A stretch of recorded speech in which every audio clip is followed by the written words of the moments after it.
এই বেলালের মর্যাদা আল্লাহর কাছে এত বেশি,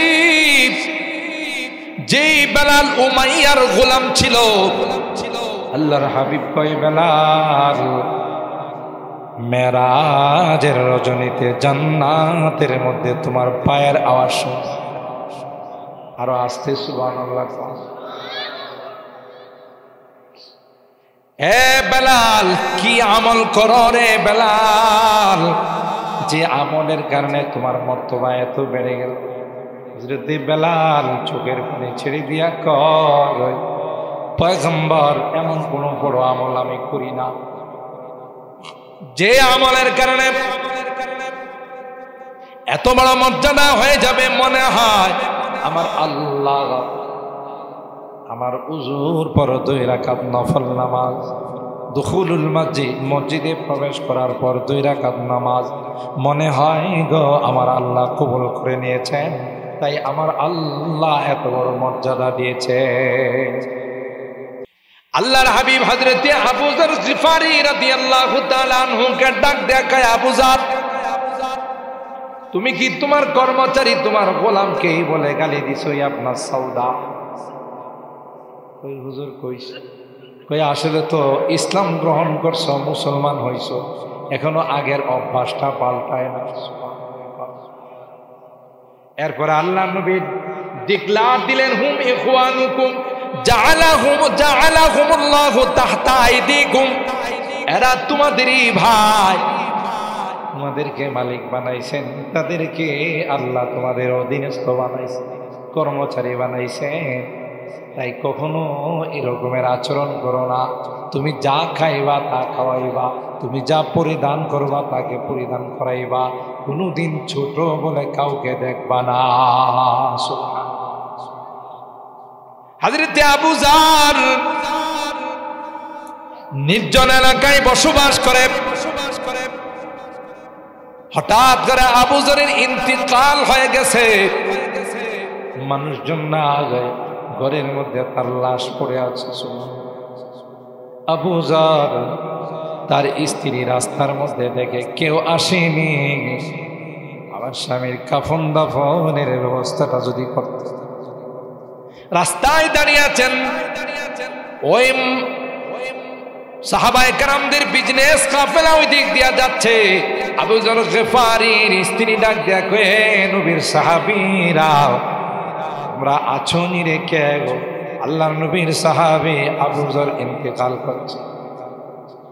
আবু যরের কাফন দাফন গোসল টুসুলের কোনো ব্যবস্থা করার কেউ নাই, তোমরা যদি দয়া করে আবু যরকে গোসল করাইয়া আবু যরের এই কাফন দাফনের ব্যবস্থা কর, তাইলে আল্লাহর কাছে আমি শুকরিয়া আদায় করব। এ ভাই, ওই আবু যর গিফারি আল্লাহ নবীর একজন পেয়ারা সাহাবী ছিলেন, আল্লাহর কাছে বড় দামি সাহাবী ছিলেন। এমন একজন বরকতি মানুষের নামে মসজিদের নাম।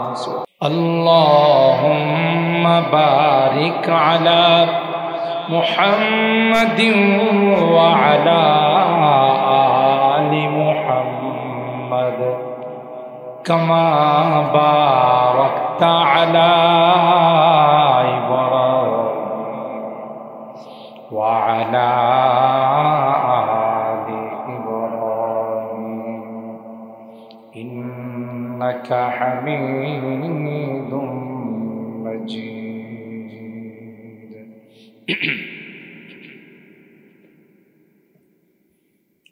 أنت يا ريح الصبا يوما إلى أرض الحرم أنت يا ريح الصبا يوما إلى أرض الحرم بلغ سلامي روضة فيها النبي المحترم بلغ العلا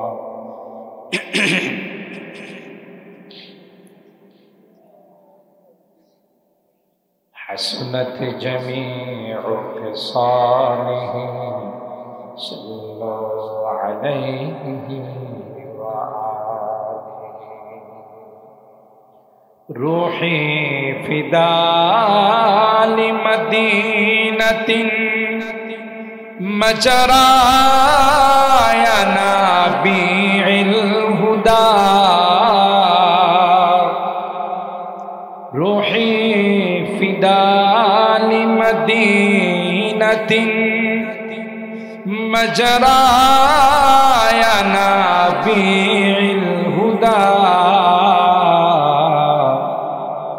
وفي مهداها نام النبي المحترم بلغ العلا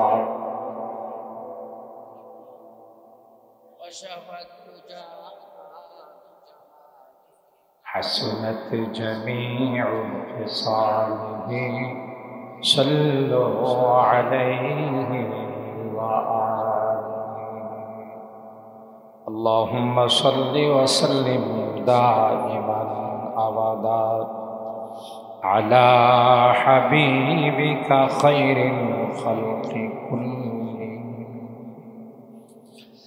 হযরত আবু যর গিফারি রাদিয়াল্লাহু তাআলা আনহু মসজিদ কমপ্লেক্সের উদ্যোগে আয়োজিত ৭ম বার্ষিক ইসলামী মহাসম্মেলনী সম্মানিত সদর পীরে কামিল উস্তাদুল আসাতিজা শেখ তরিকত হযরতুল আল্লামা মুফতি মুবারকুল্লাহ সাহেব দামাত বারাকাতুহুম মুহতামিম জামিয়া ইসলামিয়া ইউনুসিয়া ব্রাহ্মণবাড়ি সহ সভাপতি জনাব হাজী আব্দুর রশিদ মুন্সি সাহেব রাধিকা আজকের মাহফিলে আলোচনা পেশ করেছেন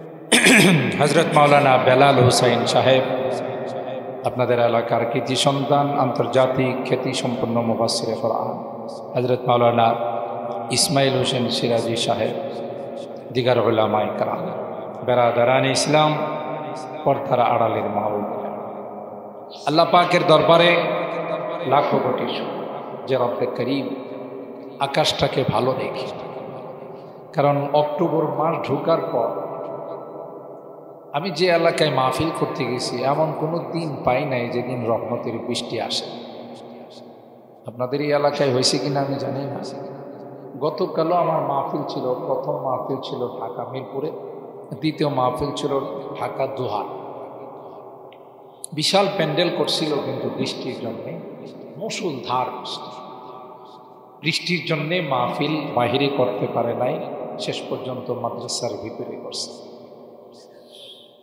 এর আগের দিনও প্রোগ্রাম ছিল ময়মনসিংহ সেই একই অবস্থা তো আজকের মাহফিলে কিন্তু বৃষ্টি নাই দিনের বেলা হয়েছে কিনা জানি না হয় না এটা একটা কবুলিয়তের লক্ষণ যে সুন্দরভাবে আপনারা বসে আরামে ওয়েদারটাও খুব ঠান্ডা আবহাওয়াটা খুব ঠান্ডা আপনারা এতক্ষণ পর্যন্ত ধৈর্য সহকারে বুজুর্গ উলামায়ে কেরামদের কাছ থেকে কিছু নসিহত শুনছেন আমি শেষ পর্যায়ে ৮ ঘন্টা লাগছে আমার ঢাকা থেকে আসতে এতটাই যানজট কয়েকদিনের ছুটি আবার বৃহস্পতিবার প্রতিটা স্টেশনে আধা ঘন্টা ১ ঘন্টা করে যানজট তারপরও আল্লাহর কাছে আমি শুকরগুজার যে আপনাদের মাহফিলে সময় মতো আল্লাহ পৌঁছিয়ে দিয়েছেন আলহামদুলিল্লাহ করবেন না আলহামদুলিল্লাহ করবেন না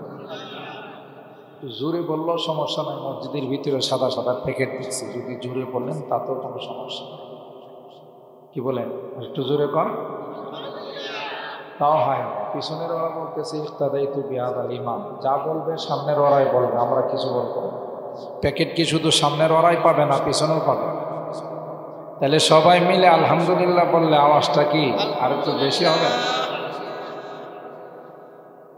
তাই আশা করা যায় আল্লাহ তাআলা আমাদের এই মাহফিলকে কবুল করে নেবেন আলহামদুলিল্লাহ আমি খুব লম্বা আলোচনা করব যেহেতু কালকে পবিত্র জুমার আজকের এই রাত্রটা হলো জুমার রাত আরবিতে রাত আগে আসে দিন পরে আসে সেই হিসাবে এই রাত্রটাকে বলা হয় লাইলাতুল জুমা বড় বরকতি রাত মুসলিম শরীফের হাদিস, মা মিন মুসলিমিন ইয়ামুতু ইয়াওমাল জুমআতি আও লাইলাতাহু ইল্লা ওয়াকাহু আল্লাহু আন ফিতনাতিল কবর। যে কোনো মুসলমান জুমার রাত্রি বা দিনে যদি ইন্তেকাল করে, তাইলে আল্লাহ তাআলা এর বরকতে তার কবরের আযাব মাফ করে। একটু জোরে কম। কত বড় ভাগ্যবান ওই ব্যক্তি, যে ব্যক্তি বৃহস্পতিবারে দিবাগত রাত্রে মারা যায় অথবা শুক্রবারে। এমন একটা বরকতি রজনীতে আমরা বসছি, খুশি না বেজা? আর একটু জোরে কম।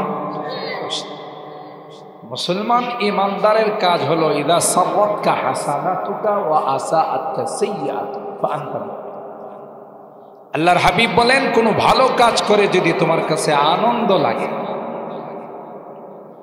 আর কোনো গুনাহ হয়ে গেলে যদি তুমি অস্থির হয়ে যাও, বিচলিত হয়ে যাও, পেরেশান হও, তাইলে আমি নবী সার্টিফিকেট দিয়ে গেলাম তুমি একজন পাক্কা ইমানদার। এলে মাহফিলে আসা ভালো কাজ না খারাপ কাজ? রহমত বর্ষণ হয়। আল্লাহ পাক ফেরেশতাদের কাছে আমাদেরকে নিয়ে আলোচনা করেন।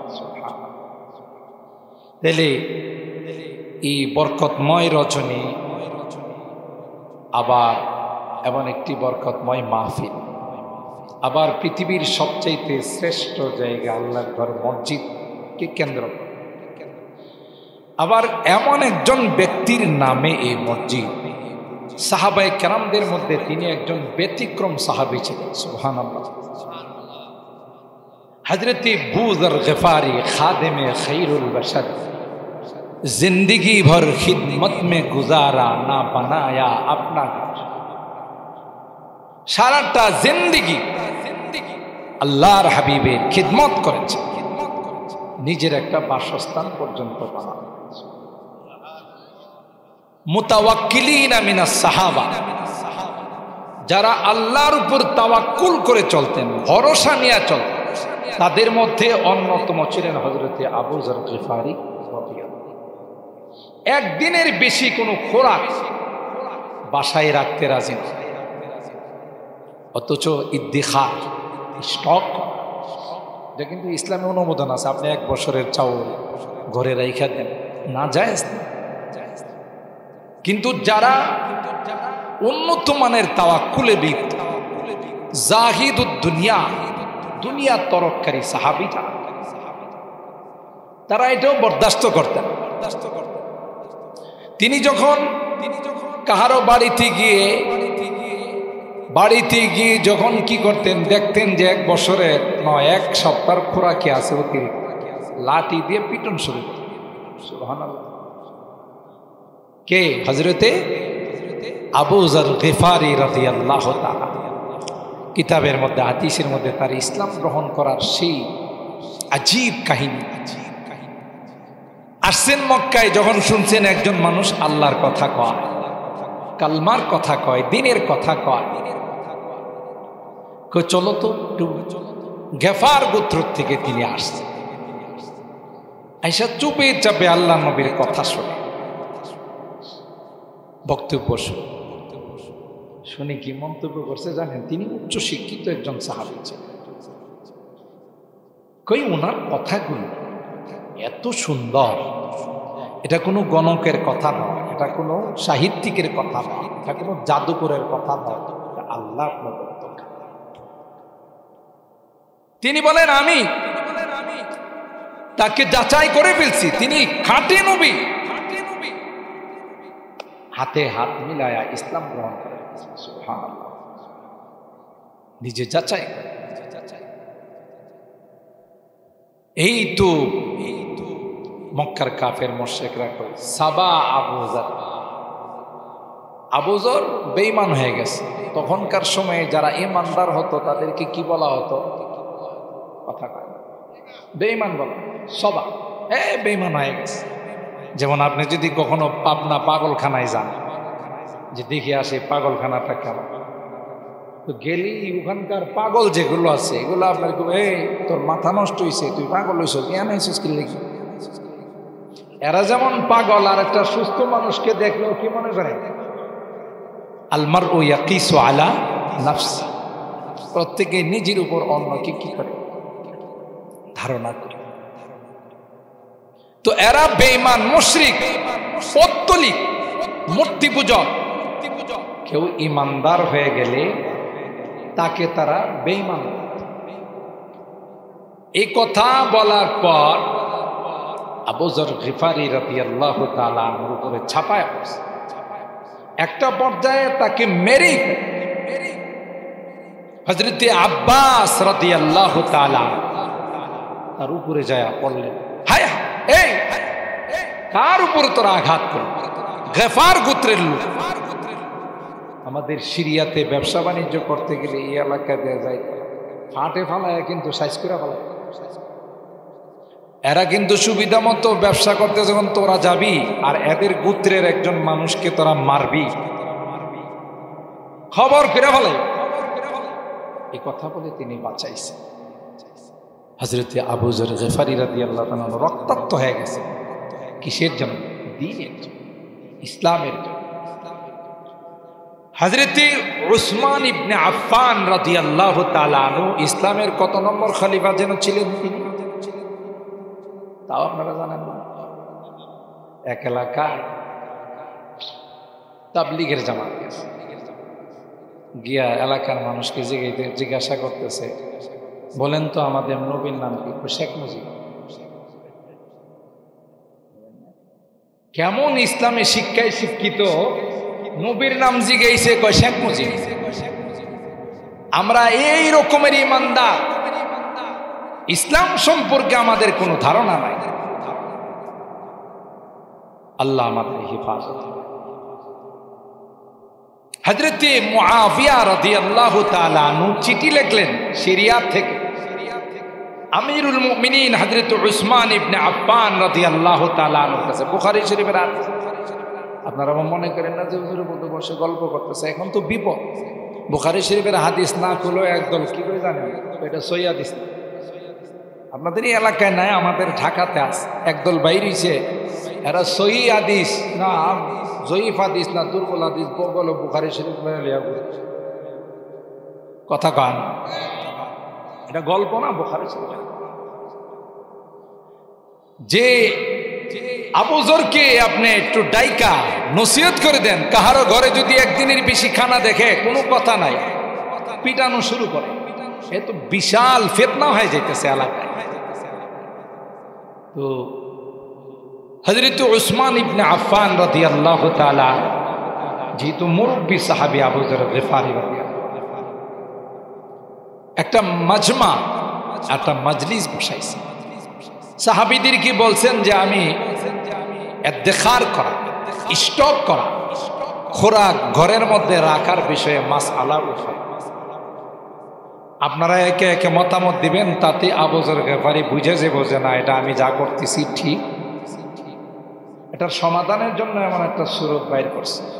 আবু যর গিফারি কেউ ডাকছে, আমিরে মুআবিয়া কেউ ডাকছে। ডাকার পর এই মাসআলা তিনি যখন উত্থাপন করছেন, কোন সাহাবী জবাব দিতে পারে নাই। সবার আগে লাঠি নিয়ে দাঁড়াইছে আবু যর গিফারি। সুবহানাল্লাহ কইবেন না?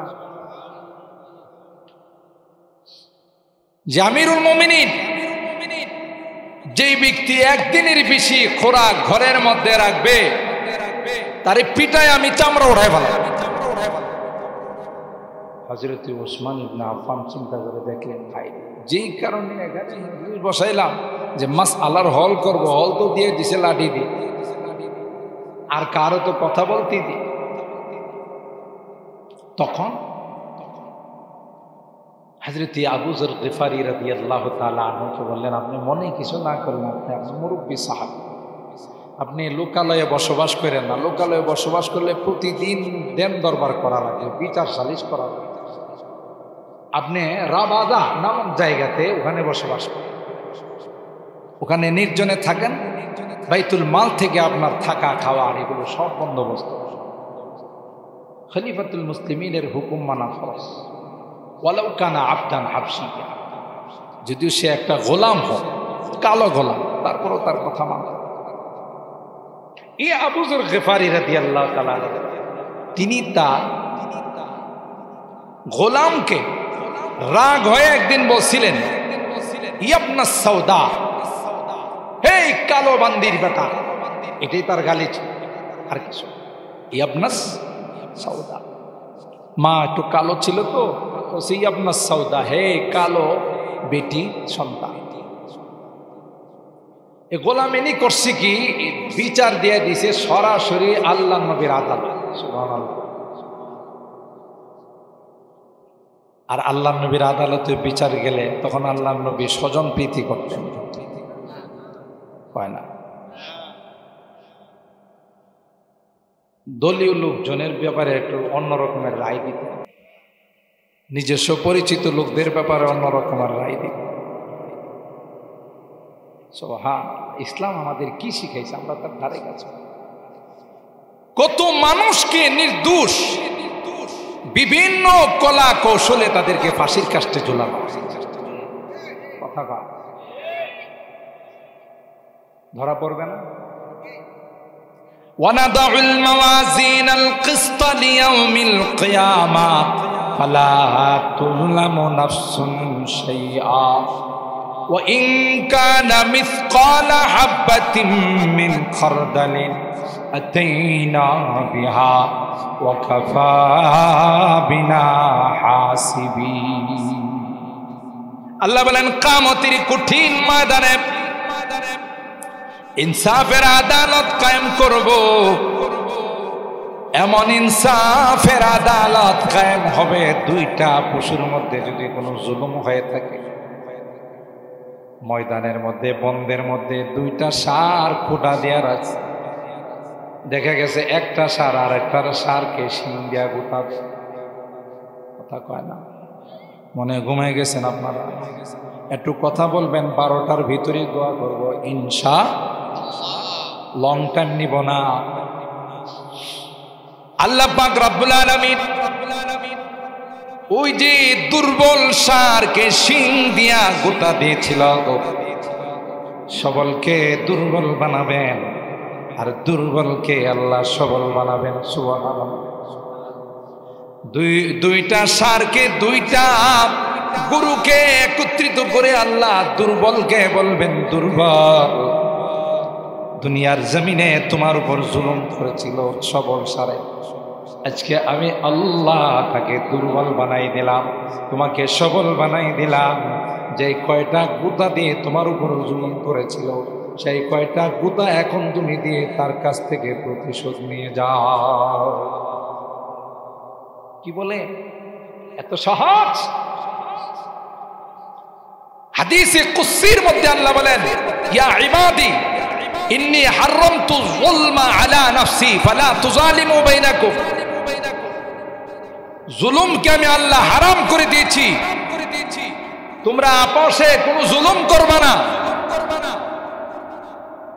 জালেম যখন জুলুম করে, মাজলুম যখন তারই নির্যাতিত হাতগুলো আল্লাহর দরবারে উঠায়, বদদুয়া করে, লাইসা বাইনাহু ওয়া বাইনাল্লাহি হিজাব, এই বদদুয়া ডাইরেক্ট আল্লাহর আরশের মধ্যে ধাক্কা লাগা, ঠিক কিনা বলেন? এরকমের জুলুম বাংলাদেশ স্বাধীন হওয়ার পর কখনো হয়নি। ঘুমাই গেছেন? জুলুমের পরিণতি বড় খারাপ। জালেমদের কপালে হেদায়েত থাকে না। ইন্নাল্লাহা লা ইয়াহদিল কওমাজ যালিমিন, সবচেয়ে দুর্ভাগা তাদের কপালে হেদায়েত, ঠিক কিনা বলেন? যেখানে আল্লাহ জাল্লা জালালুহু আম্মা নাওয়ালুহু, দুইটা পশুর মধ্যে ইনসাফ কায়েম করবে, মানব দানবের মধ্যে কোনো ইনসাফ কায়েম হবে না। কথা কন। নেতাদেরকে তো আল্লাহ পাইব না, কারণ নেতাদের যে টাকার কথা আমরা শুনি, বিদেশে যে হাজার হাজার কোটি টাকা জমাইছে, আল্লাহর পিছনের পকেট দিয়ে কয়েক কোটি টাকা দিয়ে দিলে আল্লাহ কেউ তোর বিষয়টা আলাদাভাবে দেখো। কি কথা কন? হ্যাঁ, কামাইব না। बहुत तालिब खुदा मिलता, शिकस्ता दिल नहीं मिलता। बहुत तालिब खुदा मिलता शिकस्ता दिल नहीं मिलता शिकस्ता दिल जैसे हासिल हकीकत में वही कामिल।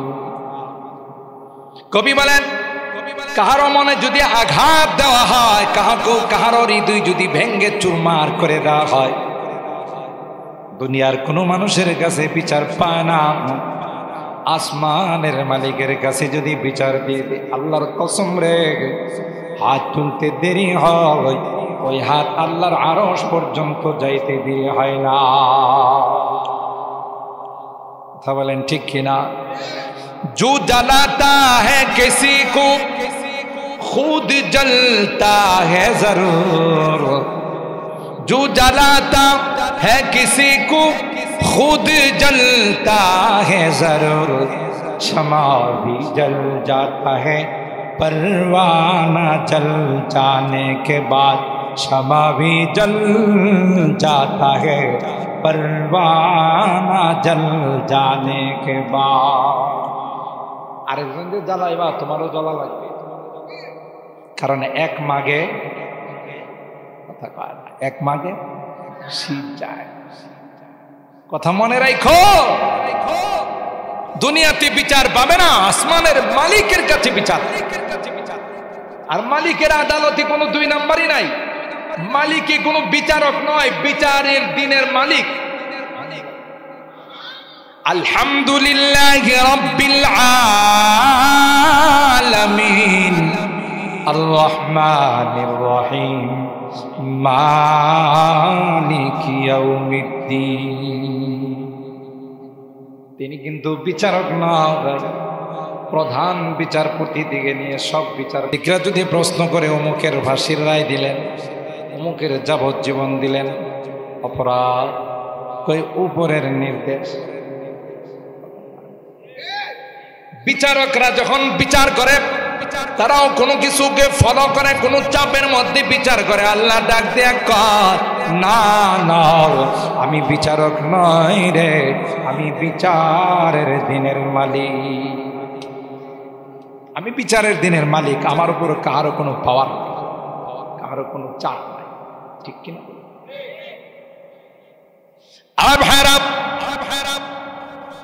বিচারের সিস্টেম কি হবে এটাও আল্লাহ কোরআনে কারীমের বহু জায়গায় বলে দিয়েছেন। বাদী বিবাদী উভয়ের বক্তব্য শোনার পর সাক্ষী তালাশ করতে হবে।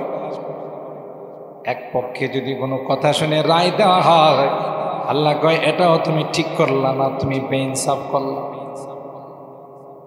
হযরত দাউদ আলাইহিস সালাম তার কাছে একজন এসে বললেন, ইন্না হাদা আখি লাহু 99 নাজা ওয়া লিয়া নাজাতুন ওয়াহিদা ফাকালা আকফিলনিহা ওয়া আযযানি ফিল খিতাব। বললেন, হুজুর আপনার কাছে একটা বিচার নিয়ে আসছে, আপনার কাছে একটা বিচার নিয়ে আসছে। এই যে আমার ভাই,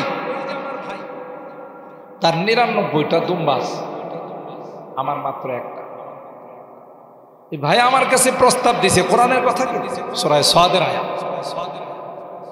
আমাকে বলল যে তোমার মাত্র একটা, আমার 99টা, একটার কারণে আমার 100টা পূরণ হইতেছে না, তোমার একটা দিয়ে দাও। দিয়ে দিলে আমার 100 হয়ে যাবে, ঠিক না? যেমন আমাদের বন্ধু রাষ্ট্র, আপনারা চিনেন কিনা জানি না, আমাদের আশেপাশে যে রাষ্ট্র আছে এটার নাম কি? বন্ধু রাষ্ট্র। আমাদের বন্ধু, প্রাণের প্রাণ, জানের জান, এরা আমাদের স্বাধীনতায় সহযোগিতা করছে। এই জন্য আমরা তাদেরকে কলিজার টুকরা বন্ধু মনে করি।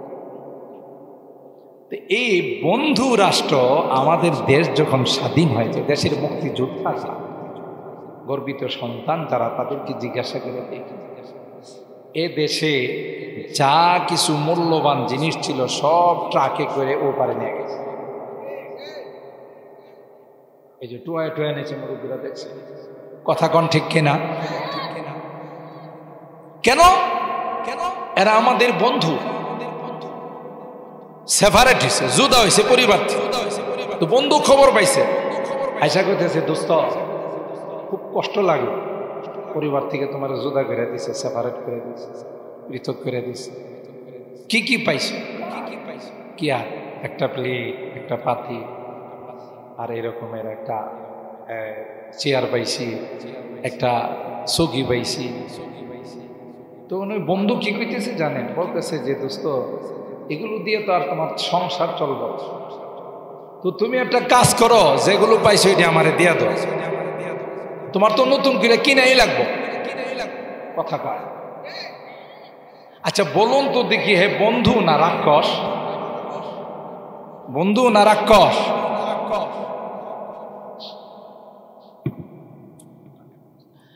তো হ্যাঁ, যদি প্রকৃত বন্ধু হতো তাইলে বলতো দোস্ত এমনি তো তোমার মন খারাপ, সেপারেট হয়ে গেছো, তোমার কি কি লাগবে বলো, আমি লিস্টি করে দাম বাজার থেকে কিনে দিয়া যাবে। কি বলো? যদি যা পাইছে সেই নিয়ে যা, এটা কি বন্ধু না রাখো? আমাদের এই মার্কা বন্ধু হলো ইন্ডিয়া, যে ইন্ডিয়া আমাদের সব কিছু নিয়ে গেছে, এরপরও রাত্রের আধারে বেড়িবাঁধ খুলে দিয়ে আখাউড়ার মানুষ, ফেনীর মানুষ, নোয়াখালীর মানুষ কি পানিতে ডুবায় মারার ষড়যন্ত্র করছে। এটা হলো বন্ধু। প্রতিদিন বর্ডারে কয়েকজনকে হত্যা না করলে, 10-15 জন হত্যা না করলে বন্ধুর মনে শান্তি লাগে না। কথা কা বেশি পণ্ডিতি করা ভালো নয়। কোরআনে আল্লাহ বলেন মুসলমানদের বন্ধু কোনো অমুসলিম হতে পারে না। কোরআনের কথা সত্য না আপনার কথা সত্য? আল কুফরু মিল্লাতুন ওয়াহিদা, সমস্ত কাফেররা এরা এক, তাদের একটাই মাত্র মিশন, একটাই মাত্র টার্গেট, মুসলমানদেরকে কিভাবে শেষ করে। ঠিক না বেঠিক? তাইলে বন্ধু যিনি হন সে তার প্রতি দয়াবান। অমুসলিম মুসলমানের কোনোদিন বন্ধু হতে পারে না।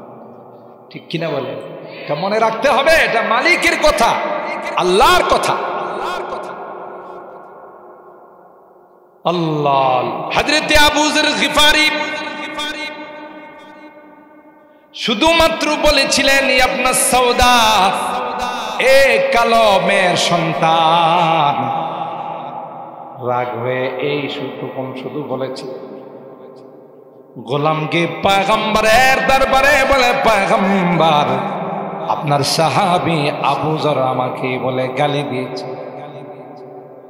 আল্লাহর নবী কথা কয় নাই, তুই তো গোলাম, আবু যর হলো আমার প্যারা সাহাবী। দেরি করে নাই পয়গম্বর সাথে সাথে আবু যরকে ডেকে বললেন, ইন্না কামরুন ফিকা জাহিলিয়াতুন। আবু যর কতদিন হয়ে গেল ইসলাম গ্রহণ করলাম, এখনো আগের অভ্যাসটা পরিবর্তন করতে পারলাম। সুবহানাল্লাহ। এরা তোমাদের অধীনস্থ হয়ে কাজ করে, তোমার গোলাম, তোমার বান্দি, তোমার কর্মচারী, কিন্তু মনে রেখো দুনিয়ার এই তরতিবটা, নিজামটা কে সাজাইছে? জোরে কর। সূরাতুল যুখরুফের মধ্যে আমার আল্লাহ বলেন, নাহনু কাসামনা বাইনাহুম মাঈশাতাহুম ফিল হায়াতিদ দুনিয়া ওয়া রাফা'না বা'দাহুম ফাওকা বা'দিন দারাজাত লিয়াত্তাখিযা বা'দুহুম বা'দান সুখরিয়া ওয়া রাহমাতু রাব্বিকা খায়রুম মিম্মা ইয়াজমাউন। আল্লাহ বলেন, দুনিয়ার নিজামটা আমি সাজাইছি, কাউকে ধনী বানাইছি, কাউকে গরিব বানাইছি, কাউকে মালিক বানাইছি, কাউকে কর্মচারী বানাইছি, কেউ সিএনজি চালক, আবার কেউ সিএনজির প্যাসেঞ্জার, কেউ চালক, কেউ প্যাসেঞ্জার, কেউ অটো চালায়, কেউ আবার প্যাসেঞ্জার, কেউ দোকানের মালিক, কেউ দোকানের কর্মচারী, আবার কেউ কাস্টমার। আল্লাহ কয় নিজামটা সুন্দর করে আমি আল্লাহ সাজাইছি। সাইয়্যিদানা হযরতে, আপনাদের কষ্ট হচ্ছে বেশি, সাইয়্যিদানা হযরতে আদম আলা নবিয়িনা আলাইহিস সালাম সমস্ত রূহগুলোকে যখন আল্লাহ রূহের জগতে একত্রিত করেছে, হাদিসের মধ্যে আসে আল্লাহ আদমকে বললেন, আদম তাকাইয়া দেখো, ডাইনে বামে সামনে তাকাইয়া দেখো, যা দেখতেছো সবাই হবে তোমার সন্তান। হযরত আদম দেখলেন কেউ সুন্দর, কেউ কালো, কেউ লম্বা, কেউ খাটো, কেউ ধনী, কেউ গরিব, কেউ মালিক, কেউ কর্মচারী। আদম আলাইহিস সালাম আল্লাহকে কয়, লাউ সাওয়াইতা বাইনাহুম, আল্লাহ সবগুলোই তো আমার সন্তান, একরকম বানাইলে ভালো ছিল না। কাউকে লম্বা বানাইছেন, কাউকে খাটো বানাইছেন, কেউ কৃষ্ণাঙ্গ, কেউ শ্বেতাঙ্গ, কেউ কালো, কেউ ধল, কেউ ধনী, কেউ গরিব, কেউ মালিক, কেউ ফকির, কেউ আমি। কথা বলেন ঠিক কি? এখান থেকে শিক্ষা নিতে হবে, বাবা যিনি হয়, মা যিনি হন, সন্তানদের প্রতি তাদের একরকম দৃষ্টি রাখা উচিত। এক সন্তানকে 2 কানি জমিন দেয়া গেছেন, আর এক সন্তানকে কিছু দেন নাই। এরকমের লোক তো রাধিকা নাই, ব্রাহ্মণবাড়িয়াতে নাই। একজনকে বেশি দেয়, আরেকজনকে কম দেয়। এই কারণে সন্তানদের মধ্যে মারামারি হয়, সন্তানদের মধ্যে মারামারি হয়। তোরে বাবা বেশি দেয়া গেছে, আমারে কম দেয়া গেছে, কেন এটা করল? এই ভাগ আপনি দেওয়ার কে? আপনি দুনিয়ার থেকে চলে গেলে আল্লাহর কালাম যার যার বন্টন, যার যার অংশ তার কাছে পৌঁছাই। আপনি বেইনসাফি করতে গিয়ে তাদের মধ্যে ঝগড়া লাগান, তাদের মধ্যে বাকবিতণ্ডা হয়, মারামারি হয়। বাবার উচিত সবার প্রতি একরকম দৃষ্টি রাখা, একজনের প্রতি সুনজর আর একজনের প্রতি কুনজর। এটা আসলে প্রকৃত অর্থে বাবা নয়। কথা রাগ করতেছেন মনে হয়? কোরআনের কথা, হাদিসের কথা। হযরত আদম বললেন, লাউ সাওয়াইতা বাইনাহুম, সন্তান যেহেতু সবগুলো আমার, আল্লাহ সমান করে বানাইলে ভালো ছিল না? সবাই ধনী, সবাই সুন্দর, সবাই লম্বা, সবাই শিক্ষিত। আল্লাহ ডাক দিয়া কয়, আদম তুমি বুঝবা না কি জন্য বেশ কম করে বানাইছে। যদি সবাই যাত্রী হতো, সিএনজি চালানোর লোক পাওয়া যায়। সবাই যদি মালিক হতো, তাহলে কর্মচারী পাওয়া যাইতো না। সবাই যদি ধনী হতো, তাহলে কামলা পাওয়া যাইত। এখন দেখবেন আল্লাহ এমন সুন্দর করে সাজাইছে, আপনি রাধিকা থেকে ব্রাহ্মণবাড়িয়া যাবেন, অটো চালক, সিএনজি চালক দাঁড়াই থাকে। ভাই শহরে যাবেন, কাউতলি যাবেন, ভাদুঘর বাস স্ট্যান্ডে যাবেন, আসেন, ওখানে আপনাকে এত কষ্টের মধ্যে বিভিন্ন গর্তের মধ্যে চালায়া নেওয়া যায়। আপনি যখন 20 টাকা, 30 টাকা, 40 টাকা তাকে দেন, সে কিন্তু খুশিতে আনন্দে আত্মহারা হয়ে যায়। আপনি হাঁটা লাগে নাই, আপনি সিএনজি করে আপনার গন্তব্যে পৌঁছে গেলেন, আর ওই সিএনজি চালক সিএনজি চালাইয়া সেও খুশি, আপনি ওখানে পৌঁছে খুশি। করে বলুন ঠিক? রিক্সা চালাই, রাত নাই, দিন নাই, বৃষ্টি নাই, রুদ্র নাই, আপনি যখন রিক্সাতে ওইটা জায়গা মতো পৌঁছে যখন তারে 50 টাকা 60 টাকা দেন, খুশি হয় না? বেদার টাকাটা পায় কয়, স্যার আমার নাম্বারটা নিয়ে যান, যত রাতে হোক আপনি ফোন দিলে আমি আইসাবো। আবার মাঝে মধ্যে দেখবেন কিছু রিক্সা চালক যাত্রী নাই, বাটিয়ালি সুরে গান গায়। রিক্সা চালায়, আবার বাটিয়ালি সুরে গান গায়। কি খুশিতে গায় না দুঃখে গায়? কথা কয়, খুশিতে গায়। আল্লাহ বলেন, আমি প্রত্যেককে যার যার জায়গাতে বানাই দিলাম, না হয় দুনিয়ার নিজাম নষ্ট হয়ে যেত। কিসমত কিয়া হর শাই কো কসম আজল নে, ऐसे मत किया हर शय को क़स्साम अज़ल ने जिस चीज को जिसके लिए काबिल नजर आई बुलबुल को दिया नाला व परवाना को जलना बुलबुल को दिया नाला व परवाना को चलना गम हमको दिया सबसे जो मुश्किल नजर आया কি সুন্দর কথা দেখছেন যাকে যা দেওয়া তা দিয়ে আমার আল্লাহ সৃষ্টি করেছেন সুবহানাল্লাহ বলে কিন্তু আপনি মনে করেন আপনি মালিক হয়ে অনেক বড় ফেরেশতা হয়ে গেছে আপনার কর্মচারী না থাকলে আপনি অকিস আমার ড্রাইভার সাহেব না থাকলে আমার গাড়ি গ্যারেজে পড়ে থাকে কথা কোন ঠিক কেন এই গাড়ি দিয়ে আমি কোনো উপকার পাইতাম না আমার ড্রাইভার আছে চালায় আমি রীতিমতো নিয়মিত আপনাদের মাহফিলে পৌঁছে গেলাম যেখানে ইচ্ছা সেখানে আরাম করে এসির মধ্যে বসে বসে যাই আমি যদি কই ড্রাইভারের দরকার নাই তাইলে কি আমার সংসার চলবে তাইলে কি আমার জিন্দেগি চলবে ড্রাইভার যদি বলে আমার মালিকের দরকার নাই তাইলে তার জিন্দেগিও চলবে আল্লাহ ওতপ্রোতভাবে একজনের সঙ্গে আরেকজনকে জড়িয়ে দিয়েছেন কিন্তু ইসলাম বলে না না মনে করবা না সে তোমার অধীনস্থ মনে করবা না সে তোমার থেকে নিচে বংশ দিয়ে পদ পদবি দিয়া কোনো মর্যাদা হয় না আল্লাহ ডাক দিয়া বলেন ইন্না আকরামাকুম ইনদাল্লাহি আতকাকুম হযরত বেলাল গোলাম হয় দেখতে সুন্দর না হাফসি গোলাম ঠোঁটগুলো মোটা মোটা হযরত বড় হুজুর রাহমাতুল্লাহ আলাইহি প্রায় বলতেন কে একটা গোলাম চুলগুলো কুকরানো ঠোঁটগুলো মোটা মোটা চেহারাটা কালো এই বেলালের দাম কম না বেশি আর জোরে বলেন এই বেলালের মর্যাদা আল্লাহর কাছে এত বেশি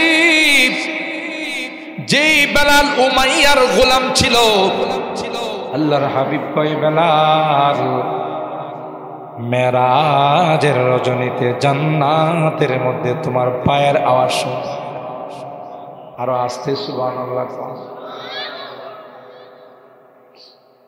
হে বেলাল কি আমল করো রে বেলাল যে আমলের কারণে তোমার মর্তবা এত বেড়ে গেল হযরত বেলাল চোখের পানি ছেড়ে দিয়া কয় পয়গম্বর এমন কোন বড় আমল আমি করি না যে আমলের কারণে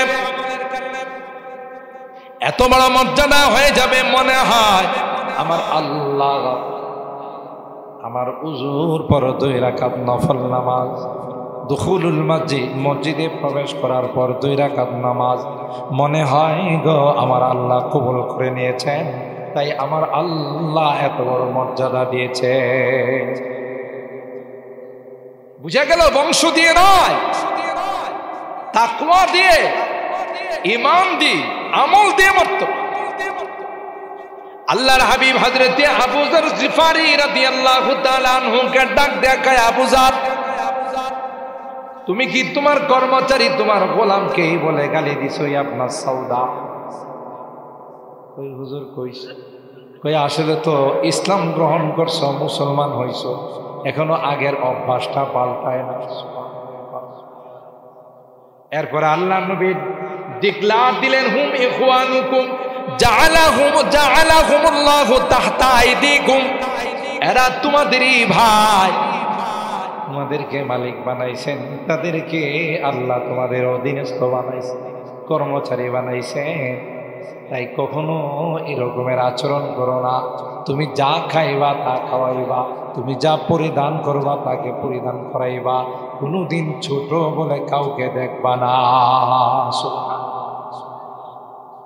হযরত আবু যর নির্জন এলাকায় বসবাস করে হঠাৎ করে আবু যরের ইন্তিকাল হয়ে গেছে মানুষজন না আগে ঘরের মধ্যে তার লাশ পড়ে আছে আবু যর তার স্ত্রী রাস্তার মধ্যে দেখে কেউ আসেনি আমার স্বামীর কাফন দাফনের ব্যবস্থাটা যদি করতে রাস্তায় দাঁড়িয়ে আছেন ওই সাহাবায়ে কেরামদের বিজনেস কাফেলা ওই দিক দিয়া যাচ্ছে। আবু যর গিফারীর স্ত্রী ডাক দিয়া কয়ে, নবীর সাহাবীরা তোমরা আছো নি রে কে গো? আল্লাহর নবীর সাহাবী আবু যর ইন্তেকাল করছে। আবু যরের কাফন দাফন গোসল টুসুলের কোনো ব্যবস্থা করার কেউ নাই। তোমরা যদি দয়া করে আবু যরকে গোসল করাইয়া আবু যরের এই কাফন দাফনের ব্যবস্থা কর, তাইলে আল্লাহর কাছে আমি শুকরিয়া আদায় করব। এ ভাই, ওই আবু যর গিফারী আল্লাহ নবীর একজন পেয়ারা সাহাবী ছিলেন, আল্লাহর কাছে বড় দামি সাহাবী ছিলেন। এমন একজন বরকতি মানুষের নামে মসজিদের নাম। একে তো আল্লাহর ঘর। কোরআনে সূরা জিনের যে আয়াত আমি তিলাওয়াত করেছি 18 নম্বর আয়াত, আল্লাহ বলেন ওয়া আন্নাল মাসাজিদা লিল্লাহি ফালা তাদউ মা'আল্লাহি আহাদা। মসজিদগুলোর মালিক কি? সভাপতি সাহেব কয় না, কথা কয় না। মসজিদের মালিক কি? সেক্রেটারি সাহেব। মসজিদের মালিক কি? কেশিয়ার সাহেব। মসজিদ মার্বেলের হোক আর মসজিদ কুড়ের ঘর হোক আর টিনের সাপড়া হোক, এটা কার ঘর? এই মসজিদে যখন আল্লাহর বান্দারা নামাজের জন্য রওনা দেয়, প্রতিটা কদমে একটা করে গুনাহ মাফ, একটা করে নেকি লেখা হয়। মসজিদে যতক্ষণ পর্যন্ত বসা থাকবে, নামাজের অপেক্ষায় নামাজ পড়ে বসা থাকবে, ততক্ষণ পর্যন্ত একদল ফেরেশতা তার জন্য দোয়া করতে থাকে। হোয়াইট হাউসে গেলেও তো একটা করে নেকি পাই। হ্যাঁ, দুবাইয়ের রাজপ্রাসাদে গেলে, আরবের রাজপ্রাসাদে গেলে, পৃথিবীর কোনো জায়গা নাই যেখানে গেলে নেক পাওয়া যায়, গুনাহ মাফ হয়। একমাত্র কেবলমাত্র আল্লাহর ঘর। ওই ঘরের মধ্যে যারা যায়, যতক্ষণ থাকে ততক্ষণ মাসুম ফেরেশতারা দোয়া করতে থাকে। দুইটা দোয়া করে। এক নম্বর দোয়া হলো আল্লাহুম্মা গফির লাহু, আল্লাহুম্মা রহমহু, আল্লাহ তোমার এই বান্দার জীবনের গুনাহগুলো মাফ করে দাও। আরো জোরে বলেন, আল্লাহ তোমার বান্দার উপর আসমান থেকে রহমত বর্ষণ করো। আল্লাহর হাবিব হাদিসের মধ্যে বলেন, মান বানা লিল্লাহি মাসজিদান বানাল্লাহু লাহু বাইতান ফিল জান্নাহ। মসজিদের কাজে যদি আমার আপনার 100 টাকা, 10 টাকা, মসজিদের কাজে যদি আমার কিছু টাকা লাগে, মসজিদ কমপ্লিট করার জন্য আমি যদি কোনো খরচ করি, নবী আমার কয় তুমি তো মসজিদ বানাইলা, আর আসমানের মালিক তোমার জন্য আসমানে ওই জান্নাতের মধ্যে ঘর বানাইলে। দেখছেন কি দাম কত? আল্লাহর হাবিব বলেন, কিয়ামতের কঠিন ময়দানে যেদিন সূর্যটা মাথার উপর চলে আসবে, জমিনটা যেদিন তামা হয়ে যাবে, একজন আরেকজনকে চিনবে না। সন্তান বাবাকে চিনবে না, বাবা সন্তানকে চিনবে না, স্ত্রী স্বামীকে চিনবে না, স্বামী স্ত্রীকে চিনবে না। ইয়াউমা ইয়াফিরুল মারউ মিন আখিহি ওয়া উম্মিহি ওয়া আবিহি ওয়া সাহিবাতিহি ওয়া বানিহি লিকুল্লি ইমরিইম মিনহুম ইয়াউমা ইযিন শা'নুন ইউগনি। কেউ কাউকে আপন বলে পরিচয় দিবে না। বুখারী শরীফের মধ্যে আসে, সূর্যের তাপে মাথার মগজগুলো নাক দিয়া বের হবে, চোখ দিয়া বের হবে, কান দিয়া বের হবে। আল্লাহু আকবার। আর একটু জোরে বলেন আল্লাহু আকবার। ঘামতে ঘামতে কাহারো ঘামের পানি হাঁটু পর্যন্ত আসবে, কাহারো কোমর পর্যন্ত, কাহারো সিনা পর্যন্ত, কাহারো গলা পর্যন্ত। গোটা কিয়ামতের ময়দানটা পেরেশান হয়ে যাবে। কিয়ামতের ময়দানের মানুষগুলো অস্থির হয়ে আদমের কাছে যাবে। হযরত আদমকে বলবেন, সুপারিশ করুন, আনতা আবুনা ওয়া সাইয়্যিদুনা খালাকাকাল্লাহু বিয়াদিহি ওয়া নাফাখা ফীকা রূহ ওয়া আসজাদা লাকাল মালায়েকা। আল্লাহ আপনাকে নিজের হাতে বানাইছেন, ফেরেশতা দিয়া সিজদা করাইছেন। সুতরাং সব কিছু আল্লাহ আপনাকে মর্যাদা দিয়েছেন। কঠিন দিন থেকে রক্ষা পাওয়ার জন্য আপনি সুপারিশ। হযরত আদম বলবেন লাস্তুনাকা নাফসি নাফসি বলবেন, এভাবে সব নবীরা জবাব। আল্লাহ পাক ডাক দেয়া কয়, আমার যে বান্দা বান্দিরা মসজিদের সঙ্গে সম্পর্ক রাখছে, আমি আল্লাহ তাদেরকে কিয়ামতের কঠিন ময়দানে আমি ওই তাদের সূর্যের তাপ তাদের গায়ে লাগাবো না, আর সে আজিমের নিচে আমি আল্লাহ এসি রুমের ব্যবস্থা করে দেব। মসজিদের সাথে সম্পর্ক রাখলে লাভ না লস? মসজিদকে আবাদ কর। 5 ওয়াক্ত নামাজ মসজিদে বললে, মসজিদের যখন যা জরুরত হবে, ফ্যানের দরকার, টাইলসের দরকার, সিমেন্টের দরকার, আমি আমার সাধ্য মতো যদি আমার ইনকাম থেকে এখানে কিছু শিরকত করতে পারি, তাইলে আমি বিশাল কাজ করে ফেললাম। আল্লাহর ব্যাংকের মধ্যে আমি এমন অ্যামাউন্ট জমা করে দিলাম, যখন পৃথিবীর সকল ব্যাংকগুলো অ্যাকাউন্টগুলো ক্লোজ হয়ে যাবে, আল্লাহর ব্যাংকের অ্যাকাউন্ট খুলে আফসোস হবে। ওলামায়ে কেরামদেরকে জিজ্ঞাসা করে দেখে, কোন জিনিসের জন্য মৃত ব্যক্তিরা আফসোস করবে না, একমাত্র দানের জন্য আফসোস করবে। হে আল্লাহ, আবার দুনিয়াতে পাতা, আমার অনেক সম্পদ আছে, আমি আগে মসজিদ মাদ্রাসায় দেই, আমি এখন সব সম্পদ মসজিদে মাদ্রাসায় দিয়া, কারণ যে লাভ আমি দেখি, আমার টাকা যেইভাবে বাড়ছে, যেইভাবে আপনি সব দিছেন, আগে যদি বুঝতাম সব দিয়ে আসতাম। সুবহানাল্লাহ। এই জন্য মুহতারাম হাজিরিন, সিরাজি সাহেব আপনাদের কাছে কালেকশন করছেন, আপনারা দিছেন, আলহামদুলিল্লাহ। রুমাল দিছি, রুমাল পাঠান, রুমাল পাঠান, দোয়া হয়ে যাবে। আমি ওয়াদা করছি আপনাদের কাছে 12টা। আমি যদি 12টার উপরে যাই, তখন আপনারা মৌলবি, হ্যাঁ মৌলবি সাহেব নিজের ফতোয়া নিজেই ঠিক রাখেন। ঠিক এক মুরব্বী হয়ে গেছে, 12টা তো হয়ে গেছে, মনে 12টা শেষ করতে পারবো। যাই হোক, তো এই মসজিদের উদ্যোগে আজকের মাহফিল, ঠিক না? আপনারা খুশি না বেলা? আল্লাহর ঘরের উপলক্ষে মাহফিল, আপনারা ওখানে অনেকে দান করেছেন, যার যার সাধ্য মতো। যতদিন বেঁচে থাকবে ততদিন ওখানে দান করবেন। 5 ওয়াক্ত নামাজ মসজিদে আবাদ করবেন, ঠিক কিনা বলেন? জামাতের সাথে মসজিদে পড়বো, তাইলে মসজিদ আবাদ হবে। এই মসজিদ আমার জন্য আল্লাহর কাছে সুপারিশ করবে। আর যারা মসজিদ মাদ্রাসা আলেম ওলামাদের সাথে বিরোধিতা রাখে, এদের কপাল পড়ছে, সরাসরি আল্লাহর সঙ্গে তারা বিরোধিতা রাখে, ঠিক কিনা বলে? আল্লাহর সঙ্গে দুশ্মনী রাখে। এই জন্য মসজিদের সঙ্গে, আল্লাহর ঘরের সঙ্গে, আলেম ওলামাদের সঙ্গে আমরা সম্পর্ক রাখবো। তো বলেন বলেন ইনশাআল্লাহ। আল্লাহ আমাদের এই মাহফিলকে কবুল করুন। দোয়া হবে এখনই আপনাদের কাছে। হ্যাঁ, কেউ যাবে?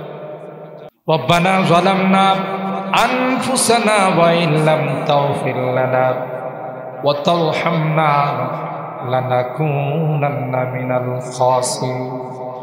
রব্বানা ফাগফির লানা যুনুবানা ওয়া কাফফির আন্না সাইয়্যাতিনা ওয়া তাওয়াফফানা মা'আল আবরার।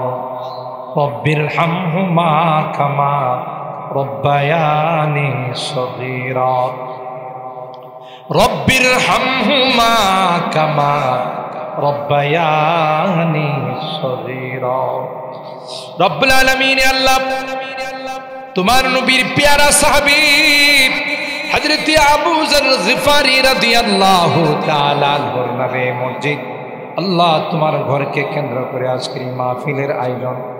মালিক রে, দীর্ঘক্ষণ পর্যন্ত কোরআনের কথা শোনার পর আমরা কিছু সংখ্যক গুনাহগার বান্দা তোমার শহীদ দরবারে হাত উঠাই। আল্লাহ মেহেরবানি করে আমাদের জিন্দেগীর সকল গুনাহগুলো মাফ করুন। ও রব্বি করিম, জীবনে অনেক গুনাহ করেছি যার কোনো হিসাব নাই, তাই তো কাঙ্গালের মতো, ভিক্ষুকের মতো আল্লাহ তোমার কাছে দুখানা হাত পাই। তাওবা করতেছি, আর জীবনে কোনো গুনাহ করব না, আর জীবনে কোনোদিন নামাজ ছাড়ব না, আর কোনোদিন হারাম খাইব না, আর কোনোদিন দুর্নীতি করব না, আর কোনোদিন বেপরদায় চলব না। আল্লাহ মেহেরবানি করে আমাদের তাওবাগুলোকে কবুল করে নাও ইয়া রাব্বাল আলামিন। আল্লাহ এই মাহফিলকে তুমি কবুল করে নাও। তোমার ঘরের আল্লাহ অনেক ঋণ রয়েছে, তোমার বান্দাদের দিলকে সেদিকে তুমি মাইলান করে দাও আল্লাহ, যেন এই ঘরের ঋণগুলো যেন আল্লাহ সবার সকলার সহযোগিতায় পরিশোধ হয়ে যায়। আল্লাহ গায়েব থেকে সেই ব্যবস্থাখানা করে দাও ইয়া রাব্বাল আলামিন। আল্লাহ আজকের মাহফিলে যারা যেইভাবে সহযোগিতা করেছে, টাকা পয়সা দিয়ে, পরামর্শ দিয়ে, শ্রম দিয়ে, আল্লাহ সকল আর সহযোগিতাগুলোকে কবুল করে নাও। কিয়ামতের কুঠি মুসিবত জাদাদেরকে মুসিবত থেকে উদ্ধার করে দাও আরহামার রাহিমিন ইয়া আকরামাল আকরামিন। আল্লাহ আমাদের অনেকের সন্তানেরা বিদেশের বাড়িতে আছে, আল্লাহ তাদের কামাই রুজি রোজগারে বরকত দিও, সব রকমের দুর্ঘটনার হাত থেকে হেফাজত করিও আল্লাহ। আল্লাহ যাদের যে সমস্যা আছে সমস্যাগুলো তুমি সমাধান করে দিও ইয়া আল্লাহ। আমার মুরব্বীদেরকে আবু বকরের মতো বানাই দিও, কলিজার টুকরা যুবকদেরকে জান্নাতি যুবক বানাই দিও আল্লাহ।